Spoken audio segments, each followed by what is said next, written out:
Basement में गरीब परिवार रहता है, जहां खाना बनाती हुई माँ वॉचमैन के कपड़े पहनकर तैयार होती हुई पिता से कहती है, सुनिए जी, बड़ी मुश्किल से इतना अच्छा लड़का मिला है। इस बेसमेंट जैसे घर में सगाई करेंगे तो लड़के वाले क्या सोचेंगे? कोई दूसरा घर किराए पर देख लीजिए ना। मालकिन तो आराम से ऊपर रहती हैं, नीचे इस घर में हमें परेशानी हो रही है। एक तो इतनी उमस है कि पूछो ही मत।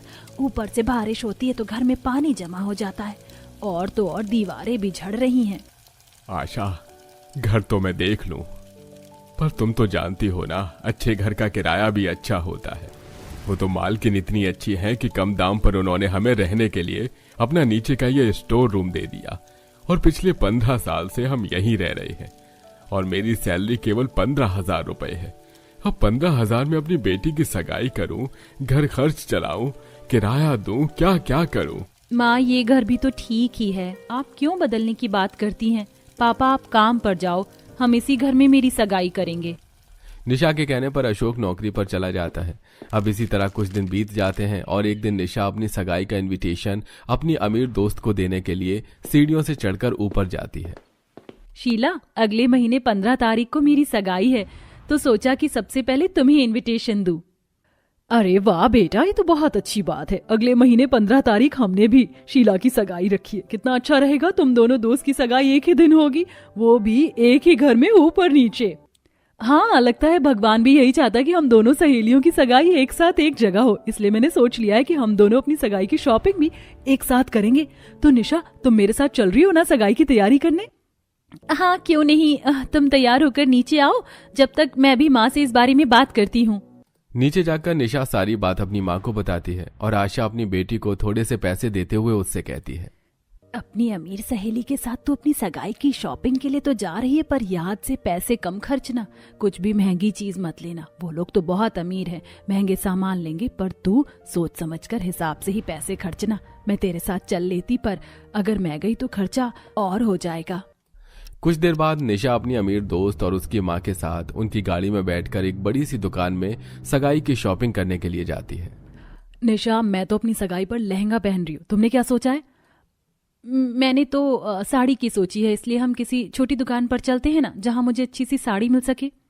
बेटा, सगाई बार बार नहीं होती, इसलिए ज्यादा मत सोचो और पैसों की चिंता बिल्कुल मत करो। मैं भी तो तुम्हारी माँ जैसी हूँ। चलो, अपने लिए भी कोई लहंगा पसंद करो। शांति अपनी बेटी के साथ निशा को भी जबरदस्ती सगाई के लिए लहंगा दिलवाती है। उसके बाद वो लोग लहंगे के अकॉर्डिंग चूड़ी, मेकअप, गहने और सैंडल लेने के लिए जाते हैं। आंटी जी, मुझे तो अपने लहंगे के अकॉर्डिंग ये सैंडल ज्यादा अच्छी लग रही है, पर इस बार पैसे मैं ही दूंगी, वरना माँ बहुत सुनाएंगी मुझे। अच्छा ठीक है बेटा, जैसा तुम्हें ठीक लगे। अगर फिर भी तुम्हारी माँ कुछ बोले तो मुझे बताना।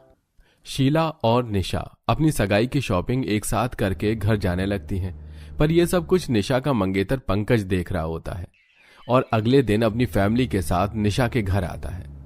माफ करना बहन, सगाई से पहले आपके घर आ गए, पर आप तो इस टूटे फूटे घर में रहकर हमें अपनी गरीबी दिखा रही थी, जबकि कल मेरे बेटे ने खुद देखा है कि कैसे आपकी बेटी अपनी अमीर सहेली के साथ सगाई की शॉपिंग कर रही थी। अब जब आपके पास इतने पैसे हैं कि इतनी बड़ी दुकान से सगाई का सामान ले सके, तो क्या आप लोग हमें दहेज नहीं दे सकते हैं? अर्चना दहेज के लिए आशा को परेशान कर ही रही होती है कि तभी वहां शीला बेसमेंट की सीढ़ियों से उतरकर आ जाती है और लड़के वालों की बात सुनकर उन्हें सुनाना शुरू कर देती है। कैसे बेशर्म लोग हैं आप। आपका बेटा महीने के सिर्फ 20,000 रुपए कमाता है, ना कि 15 लाख, और डिमांड ऐसे कर रहे हैं आप लोग जैसे कि आपका बेटा कोई पुलिस ऑफिसर हो। आंटी जी, कोई जरूरत नहीं है ऐसे लोगों से शादी करने की। क्या गारंटी है कि शादी के बाद हमारी निशा इनके साथ खुश रहेगी? अरे शीला, ये तो क्या कर रही है? सोच समझ कर बोल। मैं बिल्कुल सही और सोच समझ कर ही बोल रही हूँ, और आप लोगों को एक फूटी कौड़ी नहीं मिलेगी, याद रखना ये बात। मैं तो यहाँ हमारे रिश्ते को बढ़ाने के लिए आया था, दूरियां खत्म करने के लिए आया था, पर निशा, तुम्हारी अमीर दोस्त जितनी ऊपर रहती है उसकी सोच भी उतने ही ऊपर है, इसलिए अब मुझे तुमसे सगाई नहीं करनी। नहीं बेटा, ऐसा मत बोलो, दोनों बचपन की दोस्त हैं, मैं ऐसे समझाऊंगी। इसके बोलने का वो मतलब नहीं था जो तुम समझ रहे हो। देखो, कृपया रिश्ता मत तोड़ो। आशा लड़कों वालों के सामने हाथ जोड़ती है, पर फिर भी लड़के वाले रिश्ता तोड़कर सीढ़ियों से चढ़कर वहां से चले जाते हैं और आशा का सारा गुस्सा शीला पर उतरता है। ये सब कुछ तुम्हारी वजह से हुआ है। तुम अमीर लोग पता नहीं खुद को क्या समझते हो और अपना ये नीचे का बेसमेंट हमें किराए पर देकर तुमने कोई हमारे ऊपर एहसान नहीं किया। बदले में हम तुम्हें यहाँ रहने का किराया देते हैं। चलती हो तुम मेरी बेटी से, इसलिए तुमने मेरी बेटी का रिश्ता तोड़वा दिया।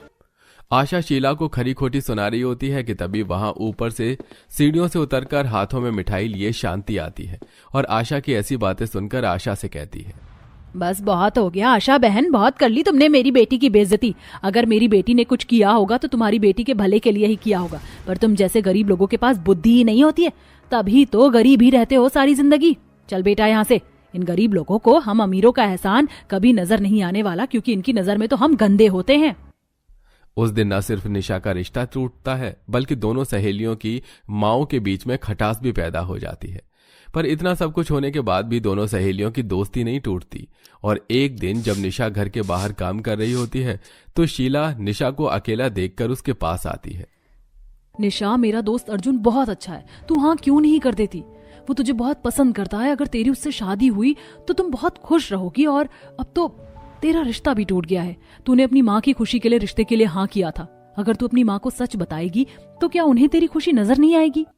पर शीला, मेरी माँ वैसे ही तुझसे नाराज है और अगर मैंने अर्जुन के बारे में बताया तो कहीं वो मुझसे भी नाराज ना हो जाए। कोई बात नहीं, आंटी मुझसे नाराज है ना, पर जब मेरी वजह से ही उसी दिन हम दोनों सहेली की सगाई एक साथ होगी ऊपर नीचे, तो आंटी का गुस्सा भी ठंडा हो जाएगा। मैं आज शाम को ही अर्जुन को उसकी फैमिली के साथ घर पर बुला रही हूँ। शीला शाम को अर्जुन को अपने घर बुलाती है और सीढ़ियों से उतार कर निशा के बेसमेंट वाले घर लेकर आती है, जहां आशा उन्हें बिठाती है और अर्जुन अपनी माँ के साथ निशा का हाथ मांगता है। और इतना अच्छा रिश्ता देखकर आशा भी मना नहीं कर पाती और सगाई की वही तारीख तय करती है। अशोक शीला और अपनी बीवी से कहता है, देख रही हो आशा, इसे कहते हैं दोस्ती, और तुम बेकार ही इस बच्ची से नाराज होकर बैठी थी। अब जाकर मालकिन से भी माफी मांग लो, क्योंकि अब दोनों सहेलियों की एक ही दिन सगाई होगी, ऊपर नीचे, और सगाई को ज्यादा समय नहीं रहता, बहुत सारी तैयारियां भी करनी है। आप सही कह रहे हैं शीला, मुझे माफ करना, उस दिन मैंने हद से ज्यादा ही बोल दिया था। आशा को अपनी गलती का एहसास होता है और वो पहले शीला से माफी मांगती है और फिर ऊपर जाकर शांति से माफी मांगती है। इस तरह दोनों सहेलियों की माओं के बीच की कड़वाहट खत्म हो जाती है और वो लोग सगाई की तैयारी करते हैं, जहां एक तरफ शांति अपनी बेटी की सगाई के लिए ऊपर छत पर डेकोरेशन, केटरिंग का काम और बड़े बड़े लोगों को इनविटेशन कार्ड भेजती है, तो वहीं गरीब आशा नीचे घर में ही घर की रंगाई पुताई करवाती है और अपने हाथों से घर सजाती है और अपने कुछ रिश्तेदारों को फोन पर ही सगाई का इनविटेशन देती है। अरे भैया, ये कैसा स्टेज सजाया है तुमने, बड़े बड़े मेहमान आने वाले हैं। आखिर मेरी इकलौती बेटी की सगाई है और कल मेरी बेटी के पिता भी विदेश से आ रहे हैं। ऐसी सजावट देखेंगे तो क्या सोचेंगे? अरे भाग्यवान, मैंने दीवारों की पुताई कर दी है, अब जल्दी से घर की सफाई कर लो। 2 दिन बाद हमारी बेटी की सगाई है, कल से मेहमान आना शुरू हो जाएंगे। और राशन का सारा सामान लेकर आई हो या नहीं? अरे आप फिक्र क्यों करते हैं, सब आ गया है। इस तरह दोनों सहेलियों के ऊपर नीचे घर में सगाई की तैयारियां चलती है और सगाई वाले दिन एक एक करके दोनों के घर के मेहमान आ जाते हैं, जहां एक तरफ ऊपर शीला दिवाकर को अंगूठी पहनाती है और लोग उसे महंगे महंगे तोहफे देते हैं, फोटो क्लिक करवाते हैं, तो वहीं नीचे कुछ ही मेहमानों के सामने अर्जुन और निशा एक दूसरे को अंगूठी पहनाते हैं और निशा को सब गिफ्ट के रूप में आशीर्वाद देते हैं। हमारे घर की पहली बेटी हो तुम जिसकी सगाई हो रही है, वरना हमारे घर में तो सीधा शादी होती है। इस तरह एक ही दिन ऊपर नीचे दोनों सहेलियों की अच्छे से सगाई होती है और वो लोग एक बार फिर से अपने पहले की तरह हंसी खुशी रहते हैं। राधिका बेटी, अपने मायके में तो तुमने बहुत गरीबी देखी है, लेकिन अपने ससुराल में तुम्हें थोड़ा सा सुख तो मिलेगा। पता नहीं माँ, किस्मत में क्या लिखा है क्या नहीं, वो तो अगले घर जाकर ही पता चलेगा। देख बेटी, तेरी माँ गरीब है इसलिए उसने तेरा ससुराल भी ऐसा ही देखा है, लेकिन तेरा पति अच्छा कमाता है तो सुख से रहेगी। माँ, मुझे आपकी बहुत याद आएगी। भले ही गरीब दिन देखे हैं, लेकिन हर दिन आपके साथ गुजारा बहुत ही सुहावना था। इस तरह राधिका अपनी माँ से गले लगाकर अपने ससुराल के लिए विदा हो जाती है। जब वो ससुराल आती है तो वो देखती है कि उसका ससुराल भी मायके जैसा गरीब ही है। आ जाओ बहू, इसे अपना ही घर समझो, आज से तुम इस घर की बहू हो। राधिका अपनी सास के यह कहने पर गृह प्रवेश के बाद घर के अंदर आ जाती है। बहू, तुझे हमारा गरीब घर कैसा लगा? माँ जी, घर कभी भी गरीब नहीं होता है, वो हमेशा स्वर्ग ही होता है। राधिका की बात सुनकर गायत्री को बहुत अच्छा लगता है, लेकिन उसके मन में एक आशंका थी। तब यह अचानक उसका बेटा विशाल आता है और उसने गुस्से में अपनी माँ और पत्नी से कहा, अरे भाई, अब ऐसे ही सारा समय बेकार कर दोगी या बाकी के काम भी करोगी? शादी के चलते घर की क्या हालत हो रखी है, जरा वो भी तो देख लो। हाँ हाँ बेटा, अभी करते हैं साफ सफाई अच्छे से। ससुराल के पहले दिन आते ही राधिका गायत्री के साथ काम करवाने लग जाती है।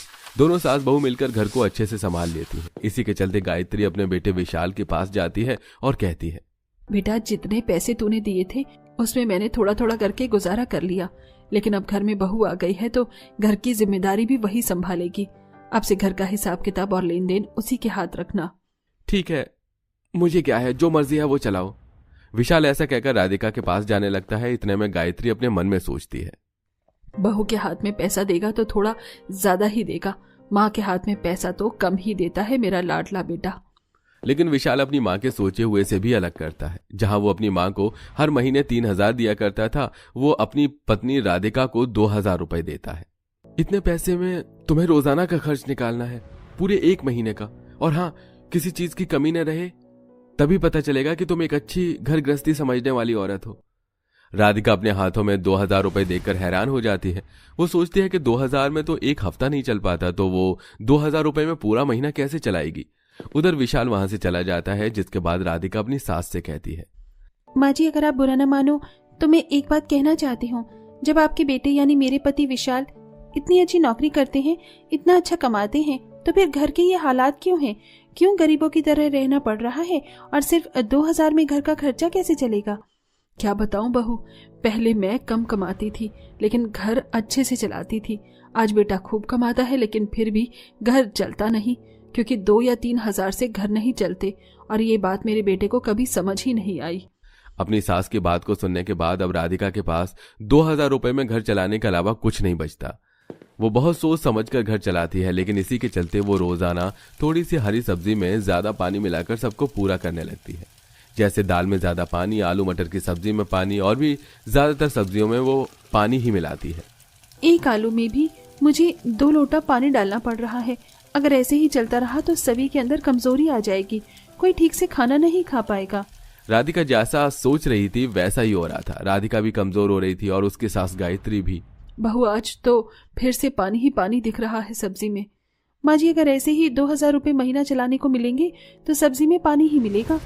यहाँ दोनों सास बहू घर खर्चे से परेशान थी, तो उधर विशाल अपने ऑफिस में दूसरे की तरक्की देखकर जलने लगा था। कांग्रेचुलेशंस विवेक, तुमने तो बॉस को अपनी उंगलियों पर नचा लिया, लेकिन तुमने ऐसा भी क्या जादू चलाया जो तुम्हारी पोस्ट बढ़ गई? अरे बॉस के आगे पीछे तो मैं भी घूमता हूँ, लेकिन उन्होंने मेरी तो पोजीशन कभी नहीं बढ़ाई। मैंने कुछ नहीं किया, मैंने तो बस अपनी नई बहू के हाथों का खाना बॉस को खिलाया, वो भी उनकी पसंद का खाना। वैसे हमारे बॉस बहुत अमीर हैं, लेकिन उन्हें सब्जी पूरी बहुत स्वादिष्ट लगती है। बस फिर क्या था, 2-1 मीटिंग और उसके बाद पोजीशन हासिल कर ली। एकदम शॉर्टकट रास्ता था। ये सुनकर विशाल अपने मन में सोचने लगा, अरे बॉस की चापलूसी तो मैं भी करता हूँ, लेकिन आज तक इतनी मेहरबानी तो मेरे ऊपर कभी नहीं हुई जिस तरह विवेक ने बॉस को अपने घर पर डिनर पर बुलाया। अब मैं भी बुलाऊंगा, आखिर मुझे भी तो तरक्की हासिल करनी है। विशाल अपने बॉस के ऑफिस में जाता है और उसे अपने घर पर डिनर के लिए इनवाइट करता है। इसके बाद वो घर आकर अपनी माँ और अपनी पत्नी को 5,000 रुपए अच्छा खाना बनाने के लिए देता है, स्पेशली पूरी और सब्जी बनाने के लिए। आज के खाने में बढ़िया सी सब्जी और पूरियां बनाना, मेरे बॉस आने वाले हैं, मैं उनको खुश करना चाहता हूँ। पैसे लेने के बाद राधिका और गायत्री दोनों सास बहू एक दूसरे की तरफ देखती हैं और विशाल से पैसे ले लेती हैं। जिसके बाद शाम के वक्त विशाल का बॉस घर पर डिनर करने आता है। सर आप आप आ गए, मुझे तो यकीन ही नहीं हो रहा था कि हम जैसे गरीब लोगों के घर आ पाएंगे। आज आपने मेरा गरीब घर महल बना दिया अपने कदमों से। अरे नहीं विशाल, यह तो तुम्हारा बड़प्पन है जो तुम मेरे लिए इतना सोच रहे हो। वैसे तुम बहुत अच्छे लड़के हो। शेखर घर में आकर बैठ जाता है। विशाल अपनी पत्नी और माँ से चाय नाश्ता बनाने के लिए बोल देता है। थोड़ी देर में दूध कम पानी वाली चाय लाकर राधिका शेखर को देती है। शेखर चाय की शक्ल देखते ही उसे साइड में रख देता है। दरअसल मैं चाय पीना थोड़ा कम कर दिया है, तो चाय पीने का मेरा मन नहीं है। अरे कोई बात नहीं सर, आप अभी रुकिए, मैं खाना मंगवा देता हूँ। जाओ राधिका, सर के लिए जो सब्जी और पूरियां बनाई हैं वो लेकर आओ। विशाल के ऐसा कहने पर राधिका रसोई में जाती है और सब्जी और पूड़ियां परोस कर लाती है। लेकिन खाना देखकर शेखर को बहुत हैरानी होती है और सबसे ज्यादा हैरानी होती है पूड़ियां देखकर। मुझे समझ में नहीं आ रहा कि ये पूड़ियां हैं या कुछ और, क्योंकि पूड़ियां तो ऐसी नहीं होती। पूड़ियां तो तेल में तली जाती हैं और ये सब्जी में पानी अलग दिख रहा है और सब्जियां अलग। ये कैसा वाहियात मजाक है मेरे साथ? आज तक मेरे साथ ऐसा कभी नहीं हुआ। दरअसल हमारे घर में तेल खत्म हो गया था, इसलिए हमें पानी की पूरियां बनानी पड़ी। पानी की भी कोई पूड़ियां होती हैं? और अगर खाना खिलाना ही नहीं था तो इतना बड़ा मजाक करने की क्या जरूरत थी? मैं तुमसे बहुत अपसेट हूं विशाल। ये सुनते ही विशाल को गुस्सा आता है और वो गुस्से में अपनी पत्नी और मां से कहता है, जब मैंने तुम्हें पैसे दिए थे तो फिर तुम पूरा सामान क्यों नहीं लेकर आई? आखिरकार तुमने मेरी इज्जत मिट्टी में मिला दी। अब जब पैसे भी मैंने दे दिए थे। तुमने जो पैसे दिए थे वो सारे पैसे तो राशन में ही खत्म हो गए, लेकिन जो जरूरी सामान वो आया ही नहीं है। वैसे तो तुम्हें महीना चलाने के लिए सिर्फ 2000 रुपए देते हो घर में, लेकिन आज तुम्हारे ऑफिस से सर आए हैं तो तुमने पूरे 5000 रुपए दिए हैं सिर्फ एक दिन का खाना बनाने के लिए। हम बेचारी किस तरह 2000 में पूरा महीना गुजारा करती हैं, कभी सोचा है इस बारे में? सोचना क्या है, आप घर की गृहस्थी चलाने में पहले से ही एक्सपर्ट होती हो और कंजूसी करके बहुत अच्छे से घर चला लेती हो, इतना ही काफी है। यह सुनते ही शेखर को बहुत अफसोस होता है और वो विशाल से कहता है, अरे ये तुम कैसी बातें कर रही हो? तुम्हें तो आधी से भी ज्यादा तनख्वाह अपने घर पर देनी चाहिए, जिससे घर की औरत घर का ठीक से काम चला सके, घर की परेशानियों को दूर कर सके। मैंने तो तुम्हें बहुत काबिल समझा, लेकिन तुम तो उतने ही ना समझ निकले। शेखर की आवाज सुनकर विशाल का मुंह लटक जाता है। आप सभी ने बिल्कुल सही कहा, मेरी कंजूसी की वजह से मेरे परिवार को परेशानी भी हो रही है। तुम दोनों मुझे माफ कर देना। और मैंने इतने प्यार से आपको यहाँ बुलाया और आपने ठीक से खाना भी नहीं खाया। सर, इसके लिए भी मुझे माफ कर देना। तुम्हें समझ आ गई मेरी बात, इतना ही काफी है। चलो मैं घर चलता हूं। शेखर इतना कहकर घर के लिए निकलने ही वाला था कि तभी राधिका उन्हें रोक लेती है। सर जरा रुक जाइए, ये तो बस मेरे पति को सबक सिखाने के लिए ही था। हमने पहले से ही आप लोगों के लिए खाने में गर्मा गर्म पूरियां तैयार करके रखी हैं और बहुत स्वादिष्ट सब्जी भी बनाई है। आप ऐसे नहीं जा सकते, आपको खाना खाकर ही जाना होगा। ये सुनते शेखर खाने की टेबल पर बैठ जाता है। थोड़ी देर में राधिका और गायत्री मिलकर उसे स्वादिष्ट भोजन परोसती हैं, जिसे खाकर शेखर को बहुत खुशी मिलती है और वो खाना खाकर खुशी खुशी अपने घर लौट जाता है। माँ, राधिका, तुम दोनों मुझे माफ कर देना। अपने ही घमंड और कंजूसी के चलते मैंने तुम लोगों को बहुत परेशान किया, लेकिन आज के बाद ऐसी परेशानी कभी नहीं होगी। मैं हर महीने अपनी सैलरी का 70% इस घर में दूंगा, ये मेरा वादा है। विशाल पहले से घमंडी था, लेकिन अब उसका घमंड खत्म हो चुका था और इसी के चलते उसने जो पैसे जोड़े थे उन पैसों से वो अपने मकान की अच्छी मरम्मत करवाता है और अब से वो अपनी तनख्वाह का 70% अपनी पत्नी और मां को